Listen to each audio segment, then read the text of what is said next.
Ассаламу алейкум рахматуллахи баракатух.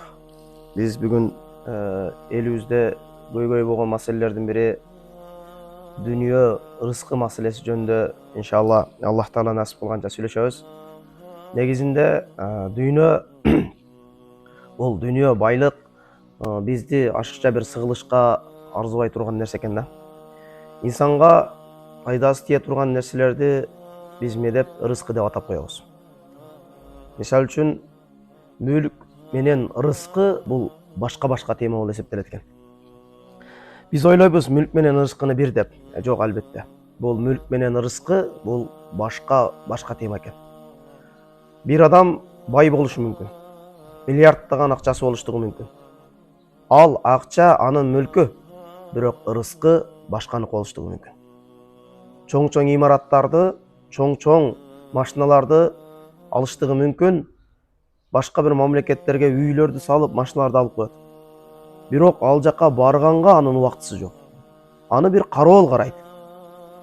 Аны бир кароол минет. Ошол үйдө жашабаса болбойт. Бир адам жашаш керек, аны караш керек. Ал машиналарды бир адам минбесе болбойт, аны минип туруш керек. Аны кароолу минет. Ага ал адамдын өзүнүн убактысы жетпейт. Демек мүлк ал байдыкы болгон менен рызкы башканыкы болуп атат. Ошон үчүн биз билишибиз керек, мүлк менен рызкы башка экендигин. Мына кийип турган кийимибиз бүгүн биздики, эртең башкасы кийиштиги мүмкүн.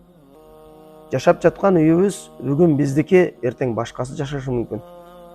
Бул деген нерсе, сен кылган нерсе, сен тапкан нерселердин бардыгы сага буйруп, ар дайым сен менен болот деген нерсе эмес.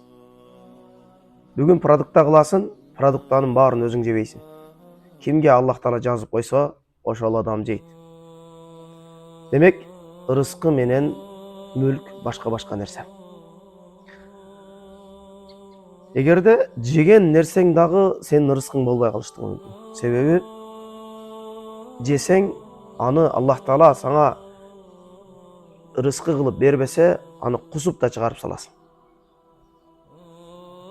Дагы бир маселе, адам канчалык аракет кылсам, ушунчалык мен акча табам, ушунчалык байлык табам дейт. Бул дагы ката нерселерден.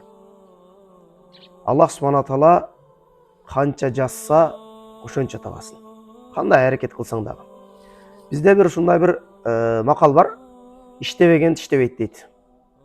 Бирок бул ката деп айтабыз да. Себеби канча адамдар бар, иштейт, мындай грубый, катуу айтканда, эшектей иштейт, бирок тиштебейт. Ушундай адамдар бар, тиштебейт, бирок канчалаган байлык ошонун астында деген маселе. Аллах субхана таала байлык берип атат дегендиги сени жакшы көрөт дегендиги эмес. Аллах таала бардыгына байлык, мансап, бийлик берип кое бериштиги мүмкүн. Аллах субхана таала Куранда айтат: ар бир жаратылган жан барки, анын рызкысы менин мойнумда дейт. Албетте, Аллах субхана таала ар бир адамдын рызкысын жерде жүргөн кумурскадан баштап, килтейген кит, крокодил, бүтүн суу астындагы чоң жаныбарлар, мындайча айтканда жаныбар нерсенин бардыгын Аллах субхана таала өзүнүн кепилдигине алган. Албетте, рызкыбыз белгилүү бир өлчөм менен берилген.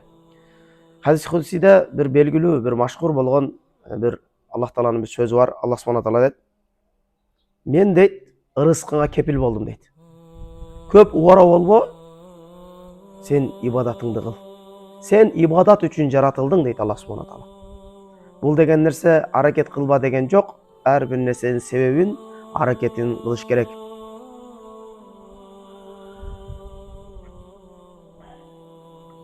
Жашоо ушундай бир нерсе, өтө бир кыска. Жашоо ушундай бир кыска, биз билбейбиз.